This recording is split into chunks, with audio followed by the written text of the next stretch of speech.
藏海泉剝光肖戰露點秀肌肉，眼淚往上擦撞根因還傳華妃。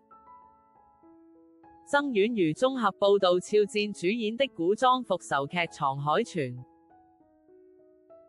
上檔以來點閱與口碑俱佳，與宋祖兒及劉宇寧主演的《折腰前鬥》，兩劇成績都不錯，是雙贏的局面。最近播到肖戰遭人綁架，他目睹對方擁有失散多年其師兄的舊物，推測對方就是師兄，於是故意露出背部傷疤，希望與對方相認，最後兩人相擁而泣，場面感人。導演鄭曉龍在這段情節中剝光肖戰，狂秀他削瘦卻精實的肌肉，還露點了，為粉絲送福利。藏海泉由後宮甄嬛傳的導演鄭曉龍執導，仍然掌控住精品劇水準。網友發現肖戰飾演的藏海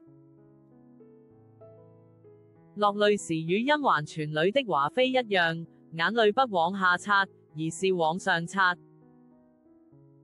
展現他們不服輸的個性。網友都說隔這麼多年了，鄭曉龍還是喜歡眼淚往上擦。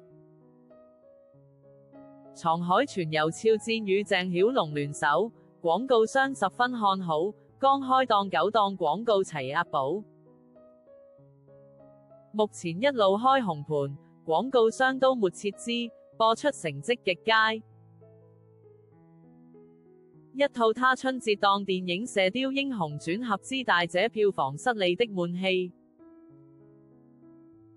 最近傳他接演正午大戲諜報上不封頂，在民初時期上演諜對諜。